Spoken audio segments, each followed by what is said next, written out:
Hey, guys, we want to thank you guys. Day 3, Marquee Show 2024. We're here with two of the greats, I would say.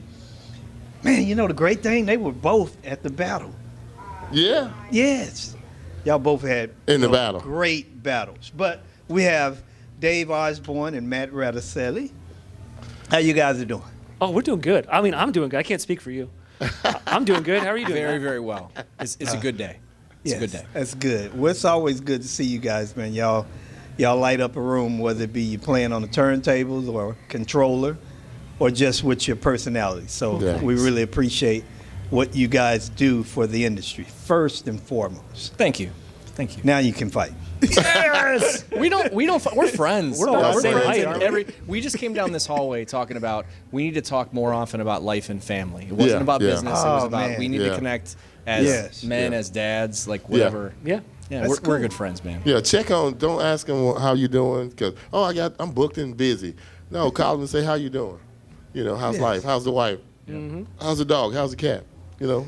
So with what that's, let me get my thoughts together.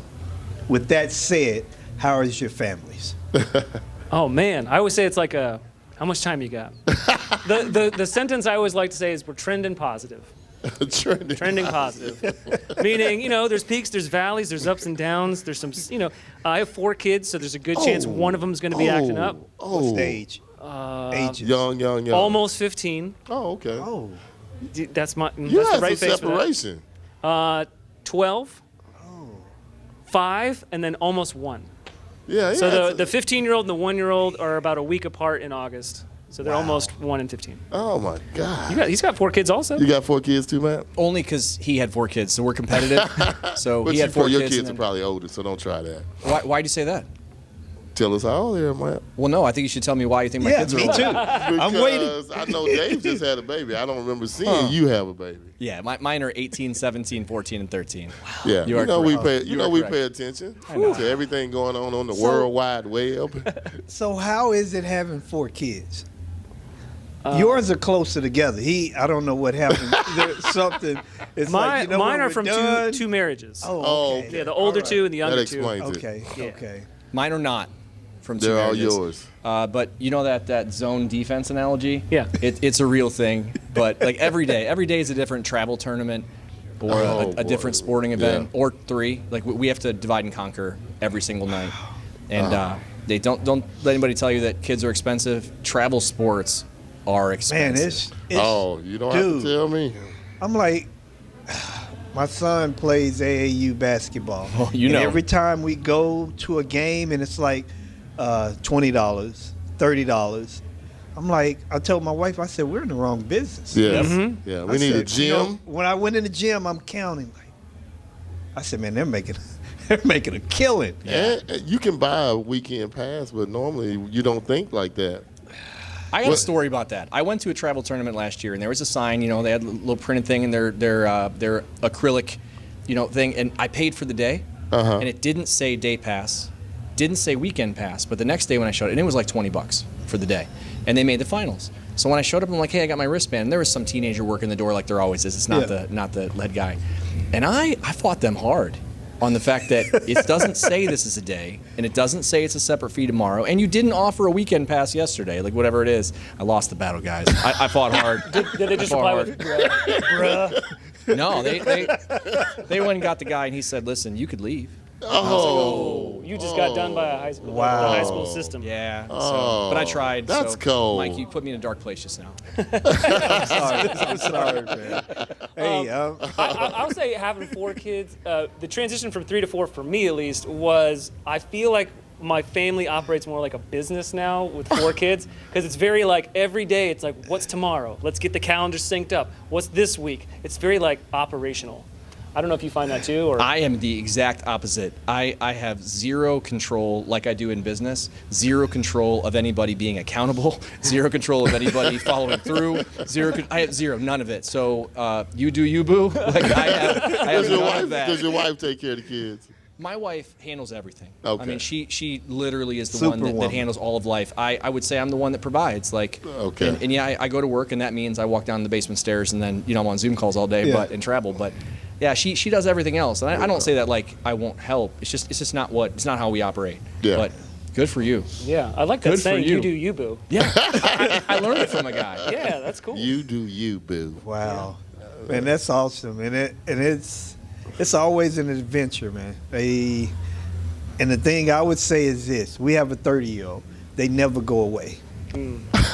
And you're happy about this, yes? No. Oh, no, yes, no, yes, No. yes. No. 'Cause I have a 35-year-old, and they don't call back and can I have $20? They call back for $1,200, $500, $1,000.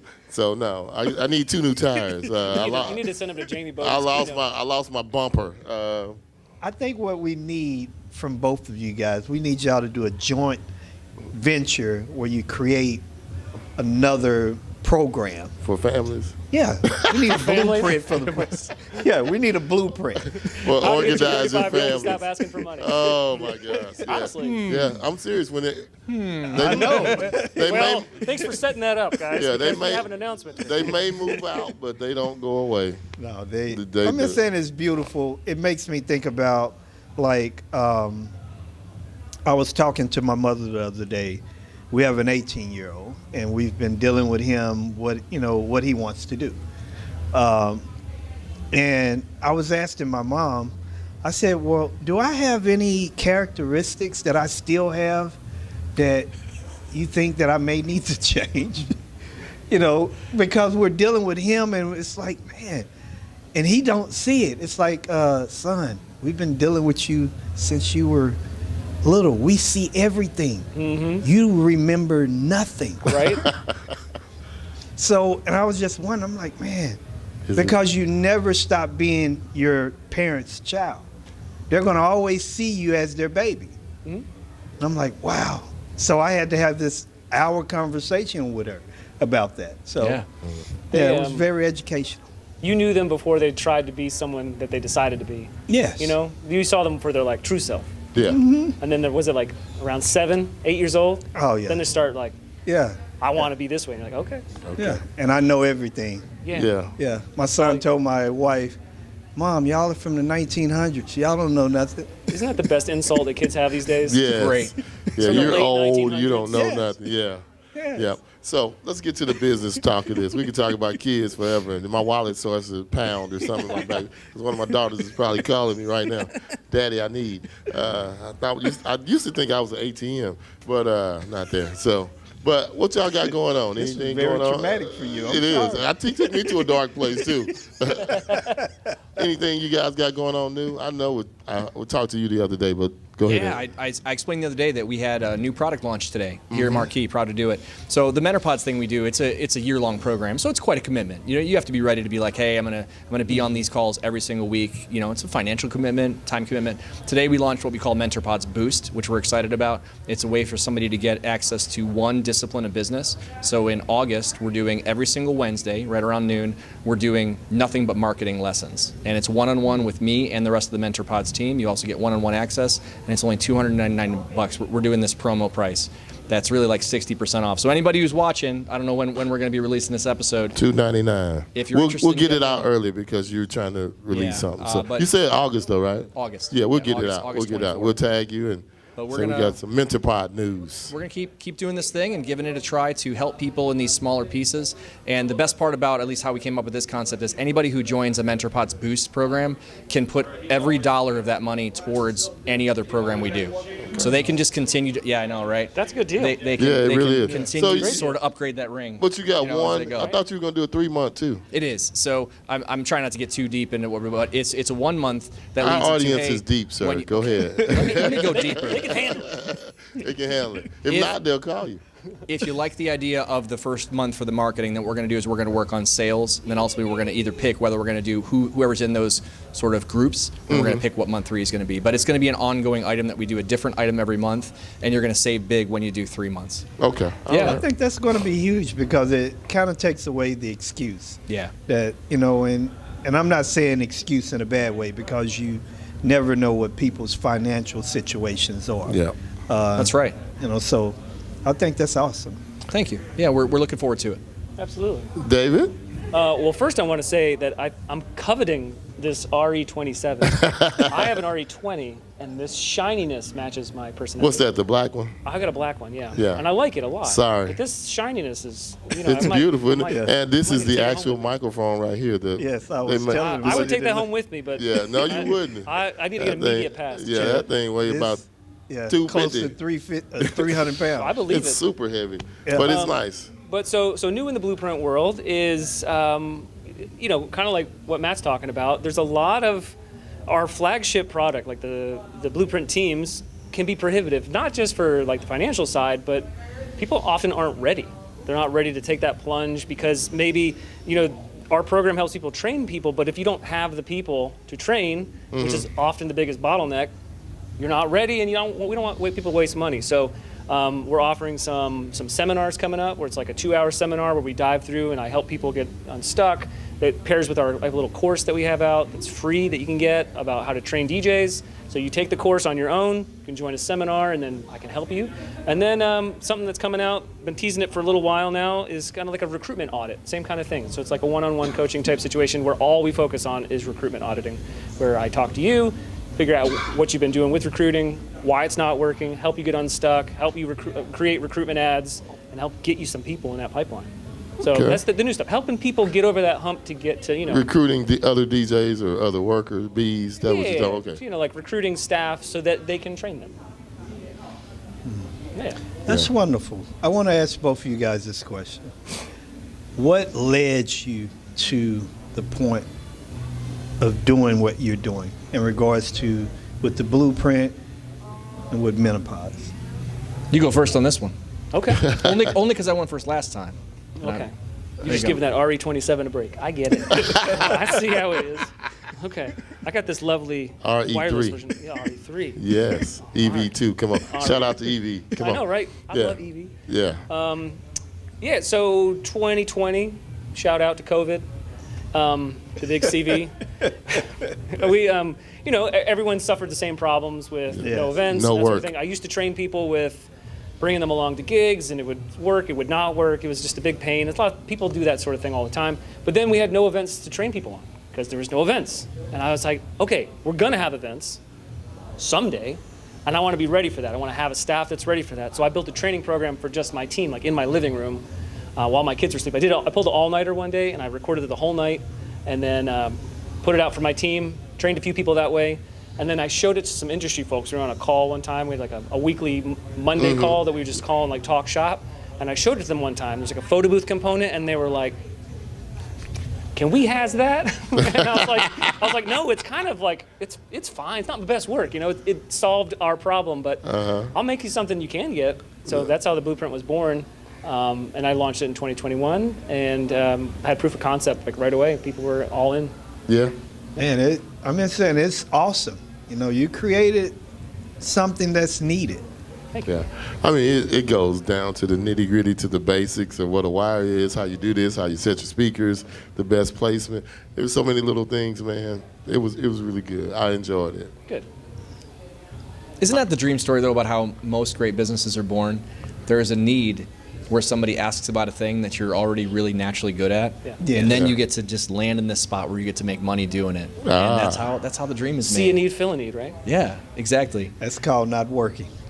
That's the point. That's how we all started. So it's one of the things I was talking about. It's like you started doing the one thing, and before you know it, you're doing all the things and whatever. Yeah. And My story. 10,000 hours later. Yeah, 10,000. Yeah, last week.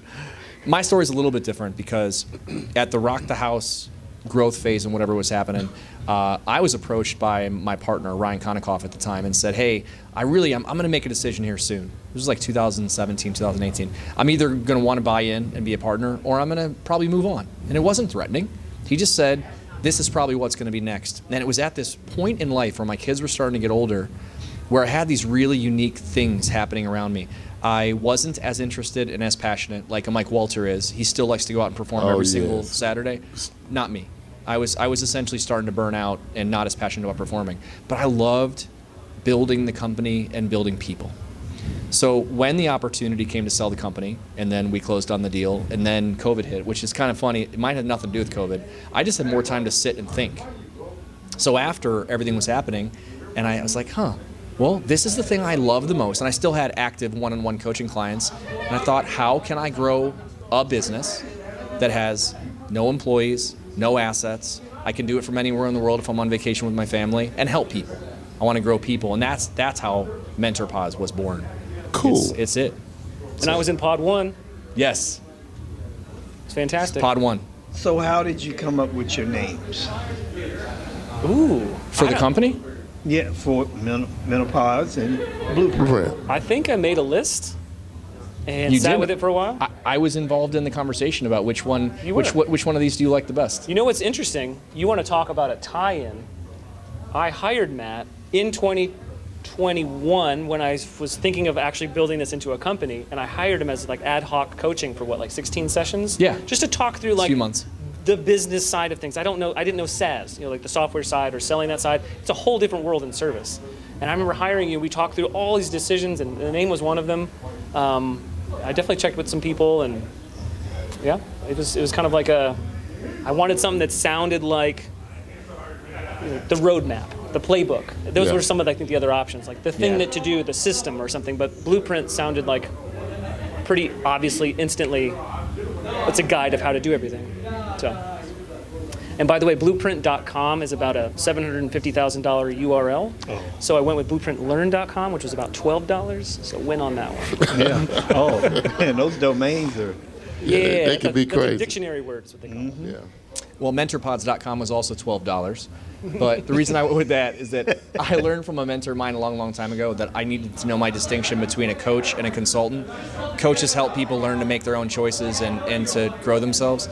Consultants sometimes in the right moment will tell you what to do. I'll do both. I'll change my hat and help you, but I'm most natural as a mentor. I love helping people to grow themselves, so I wanted to do something group-based, and I knew that I wanted to do more mentoring than consulting, and it just sort of came together. And fun fact, I had it sitting in a lot of people watching today have like 30 or 300 domains, just they've never done anything with. MentorPods was one of the ones that I registered back in 2019 or something like that. Oh, wow. So it was cooking with a couple other ideas that I didn't develop. I had 3 major ideas. In 2021, 2022, I sort of developed, like I helped him with, developed a business plan for all 3 of them and said, this is the one. But I vetted the other ones first. It's a good question. I've never been asked that one before. Yeah. How much could I pay to see a list of all the URLs? Well, we started killing them off one at a time, but I'll show you. Really? Tonight. Yeah. You killed them? Yeah, we're starting to at some point you got to declutter. Yeah. And every little thing It's that just space, Matt. it's just dollars. Well, I know, but it's. He has 2 DJs at a mic.org. Got to clear that out. No, you know what the best day was? We had trimmed the fat. We probably had 300 domains between all the partners at Rock House and stuff. And then I was brought on board as a consultant after I left the company to still do work. And they're like, hey, I need you to trim the fat and get this down. Let's cut 30% of them down. And I said, well, we just joined the GoDaddy domain club. They're like, what does that mean? Well, instead of $19.99 a year per domain, now they're only $9.60. So it was like a big light bulb moment. So Yeah, but that's 300 times $10. Well, when you look at it from this perspective, Yeah. just like you said, how much .com costs, that is a business by itself. Yeah. Yeah. You know, people. I tell people Barack Obama had to pay $1 million to get BarackObama.com. Stop. Yeah, so that's a business. Yeah. And just a fun fact, I never use GoDaddy to search because they can see it. And if you don't buy it right then and there, they buy it, and then you get an email. Hey, you want to buy this domain? Huh. So I did not know that. This guy. Oh my gosh. Hey. Good. That's a good nugget. Yeah. So how do you search? I'll tell you that off air. Ooh, that's an industry secret. Yes. Speaking of URLs, there's a venture that I'm cooking up. I won't tell you what the URL is, but I've had an idea for a long time, and this URL that I want was purchased by a community college in either Minnesota or Michigan as a project for their coding department. And I've called them no less than 10 times to talk to the person who runs the class to see if I can buy the URL from them. It is that important that I get that URL, because it's like, if I can, because the name is so good, I need that URL so the socials will match. And I want it all to match, or I'm going to have to use a different name. Yeah. I got to tell this story. I got something similar. RockTheHouse.com got registered 3 weeks after we registered RTHGroup.com. So when we dreamt up this thing, we didn't know Rock the House was going to turn into a multi-million-dollar production company. But we woke up like 6 or 10 years later and we're like, why didn't we buy RockTheHouse.com? We never even looked. And we ended up continuously emailing and calling this guy because his information was in it. Turns out he ran a DJ and production company. We never knew each other, but he finally replied years later. And we were able to purchase it. I'm not going to call him out right now, but the price we paid was $7,500. Oh my gosh. After a decade of trying about what it is. But I think the point we were trying to make was when you park them, they do become valuable assets at some point, and somebody will pay money for them someday. I'm telling you, as long as you were buying smart. You have people out there that this their number one way of making money. Yeah. I've had some offers to me. Do you want to buy this? I'm like, nah, I'm good. I'm telling you. So, but yes. Wow. Yeah. Well, I guess we all learned something today. Yeah, we did. Yeah. Yeah. So, oh man. So, what do you see yourself doing in the next 5 years? 5 years. 5 years. 1 year Or to 2 5. years. 1 to 1 5 years. Yes. That's how we used to do it in Air Force recruiting. What do you see yourself in the next 1 to 5 years? 1 to 5 years. What do you see yourself in the next 15 years? Oh, that's a great question, and I do have some answers. I think closer to the 5-year mark. Someone asked me this question a week or two ago, like, what is your next phase of life? And I said, all I know is I belong on stage somewhere in some capacity. So DJing does that, speaking at conferences does that. I feel like I'm called to speak beyond that in some capacity. The podcast does that. So it's figuring out what I can free up in my operational day-to-day life so that I can pursue being on stage, whatever that means.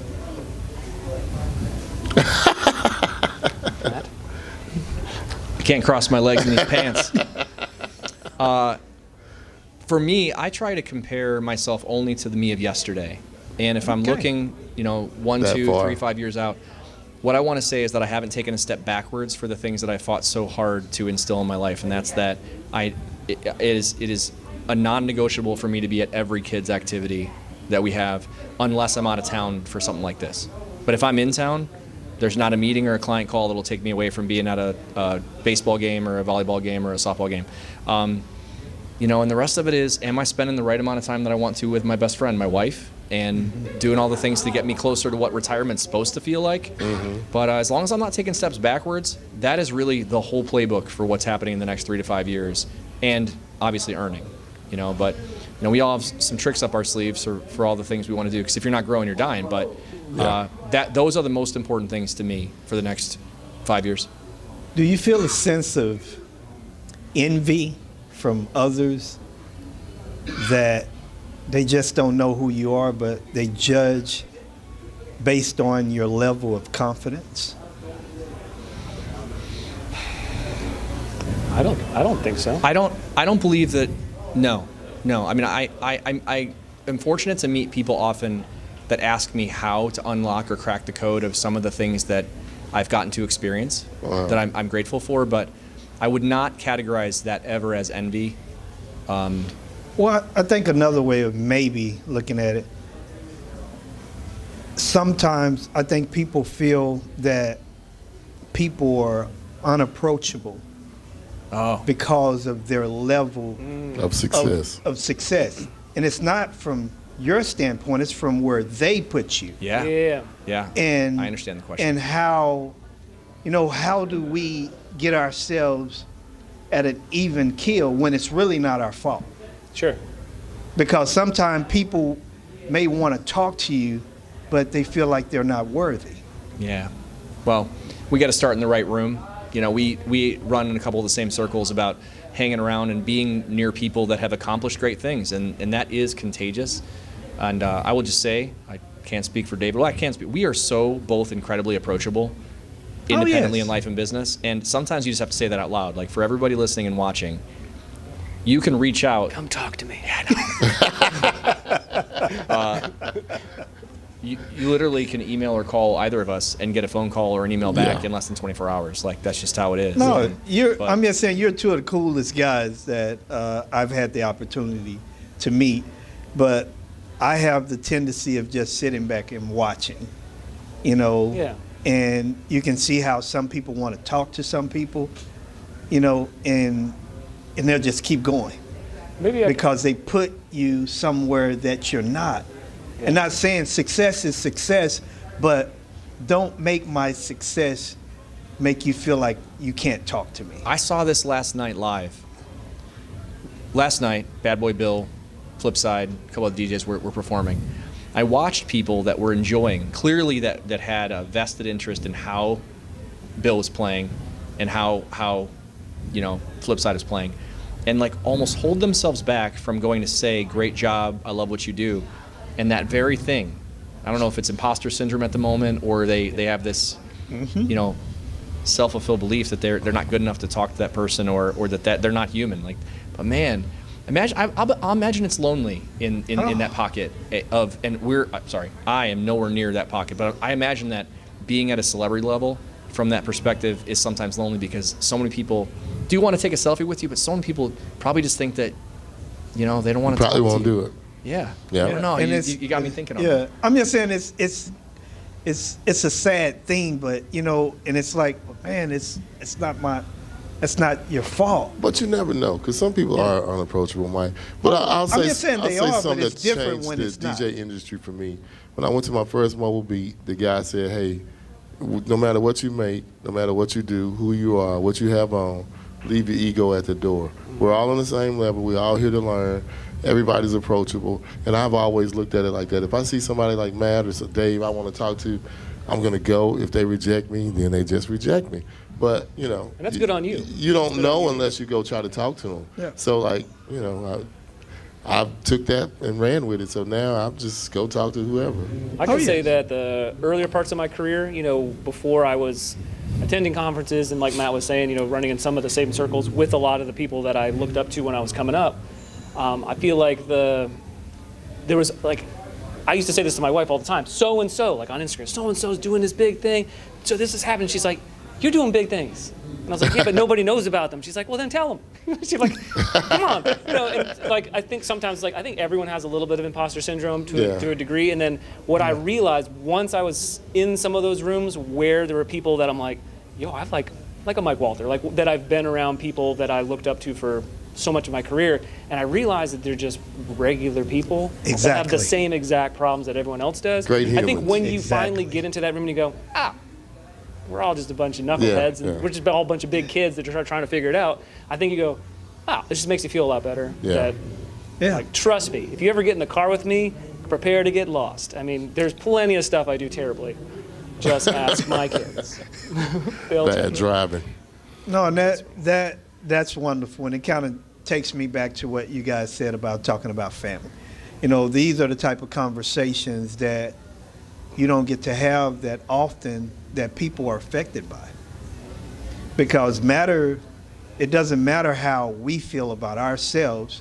You have people out there that have, issues, that they want to be better. They don't know how. Yeah. Yep. They come here, they come to these places, they pay money, and they want to talk to people, but they're afraid because they feel like they shouldn't be there. And sometimes we don't notice that. So I think it is good when we do sit at a table with people we don't know, or go talk to some people that we don't know, because you don't know what problem you're solving by just doing that. Yeah. Even if it's not at the table with the people that's having a problem, they're looking because they're watching you everywhere you go because they admire you for your work. Yeah. I feel like people assume that because we might be comfortable speaking on stage or that we've done, 1,000 events or whatever, that we're extroverts. Yeah. I'm a hardcore introvert. Yeah. So I don't know about you guys. I don't want to cross any lines, but like my natural state, I'm extremely uncomfortable in situations that are networking and whatever. So weeks like this are just as uncomfortable for me as they are for somebody who's new here and doesn't know anybody. I had to make myself start doing things like this. I'm because still I would rather same just spot. I would rather just watch and see everything Yeah. and not say anything. Yep. I know you don't believe that, Jeff. Yeah, I do. Because, when you had sat down with Cubit and y'all talked about it, I learned a lot about you when we talked to Cubit that day. Yeah. Cubit is the same way as he is, very quiet, reserved, don't want the spotlight, just want to do what they do, go back to their room, and don't really want to talk to nobody. Mm-hmm. And, just, not that you don't want to talk to people, but it's just, they're just quiet and, just doing their job to the best of their abilities. Yeah, so. All right, before our battery runs out. Okay. Well, we want to thank you guys. It's always an honor to sit down and talk with you guys. I'm glad we got you both on. It was a great idea. Yeah. Yeah, thanks. Yeah, that was good, too. Thanks for the pull on. Yeah, thanks for the assist. Yeah, so we hope you guys have a wonderful trip. And smile for the camera. Yeah. Oh, is that video? What are you doing? Okay, all right. It's a boomerang. All right, close it up. Yeah. Jeff is a Do little people under still the do weather, that? but People hopefully still do he'll boomerangs? be better. Yeah. Well, we thank you guys for joining us. Hey, and if you're not educating yourself, please do. It works. Yes. Peace. Peace. Yeah.